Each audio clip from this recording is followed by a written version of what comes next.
Philip Bloom started the one-hand challenge with the Weebil-S, and we are here to start a new, heavier payload setup on the Weebil-S. The Sigma 1635 Gh5 microphone and a big screen mounted on the side. Let's start this test.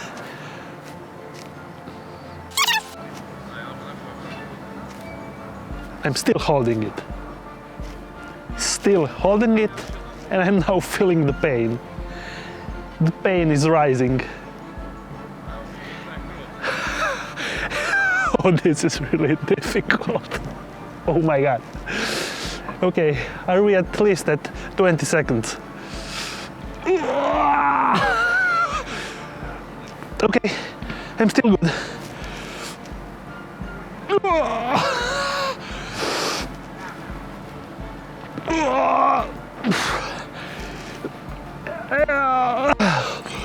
Oh. There you have it, Philip. I was able to hold it at around 30 seconds. Oh my god.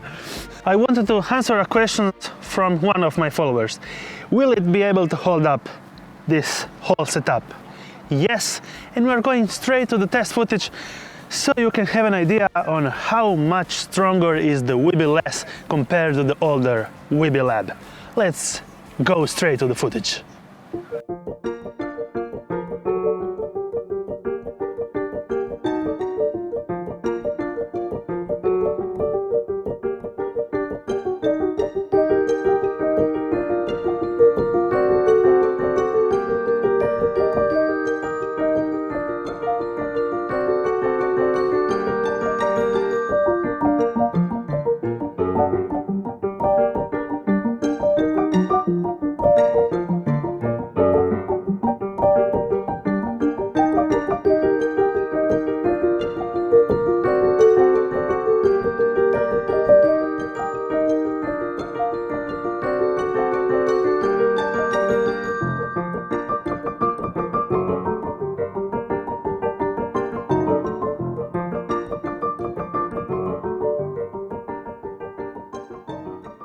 The test that we made around the Gh5 and on the Sigma 16-35 on a crop sensor like the Gh5, we are talking about 50mm, so take note that we are almost to a portrait focal range.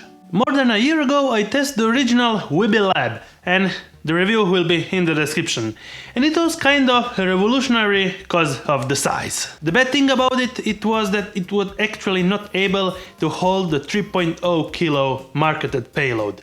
I was feeling that 1.5 kilo was the limit for this gimbal. Finally, they improved the things that were not so perfect on the first iteration on the gimbal, just like the motors that are now 300% more powerful, and it feels just like that. The main difference is the redesigned horizontal balancing plate that gives you more space to work with your camera and bigger payloads, even if your camera displacement has a weird weight to body ratio. The redesigned plate lock is now more easier to tighten. For this review I got the Weebil-S from Pair Gear.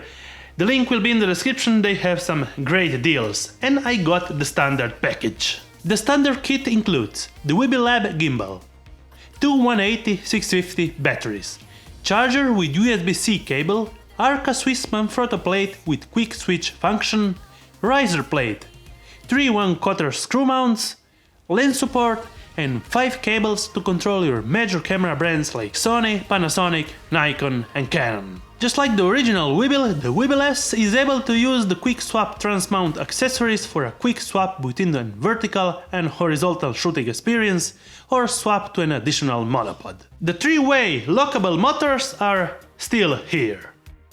The button layout is the same: power button, pan follow to lock mode, and the function customizable button. The front side remained the same with the joystick control for the 3 axes, POV mode button, record button, and the wheel with the center button. Let's enter the menu system cause we have some news in it. Motor adjustment. There is now an improved auto-tune mode to will check the balance and auto-tune the motors for your system. Then you can select the level, low, medium or high.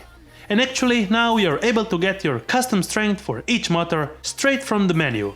from 0 to 100. Under the camera setting options, you are able to select which camera you will control with the control cable. Finally, just like the MAURO'S Aircross 2, there is the most important feature that should be included in every gimbal. The amount of speed, follow, smoothness, deadband controllable from a scale to 0 all the way up to 100 and more. So you can really fine-tune your gimbal straight from the menu settings, not even having to hook your gimbal through a dedicated Zhiyun app. Well done, Zhiyun, this is actually the most important thing that I want in every single gimbal. There is also the wheel function selection, joystick mode, calibration, angle trigger or function button behavior. The ZY app that connects to your Weebill app via Bluetooth will give you the option to control it via the joystick. Select the modes and use the sync mode, selecting the amount of smoothness, perfect for some creative ideas. The settings menu will allow you to set the scene mode and make a custom one for a fine-tuned gimbal on your liking. 6-side calibration, strand option and motor calibration. The camera icon will give you the option to make panoramic shots, time-lapse or trajectory time-lapse video with selectable points on a dedicated move. The Weebil-S also gets a wireless image transmission system dedicated to Zhiyun, with wireless control modules that you can purchase separately on a professional kit. These are great add-ons if you need that pro feature. Well, let's get straight to the basics and what I think right now in the late 2019 about the Weebil-S. The first generation introduced a really well-sized gimbal that was not able to hold the feature weight. This is now a pure competitor and can stand out from the mess. Having actually the same weight payload capacity of the Aircross 2, smaller than every other gimbal for mirror cameras that I tested, it will bring you the best solution for your shrinked size setup. The thing that still bothers me, it's the not so great placement of the screen, and when you are holding it kind of like lower angle, you will be having a hard time to see the screen. The placement of the buttons and joystick is not so perfect. When holding it, I'm hitting things randomly all the time. So I would go for it if you are fine with batteries that have to be charged with a dedicated charger instead of an USB-C charging pack that's kind of a normal stuff in 2019. You are not bothered about the screen and button placement. On the other hand, you will get the smallest gimbal in the market today, and it can hold up the Gh5 with the Sigma big lenses without problems, even the full low to high tilt without hitting the roll motor. Well, actually no gimbal is perfect, and I'm here to share my experience while using them and make your decision easier when buying a gimbal.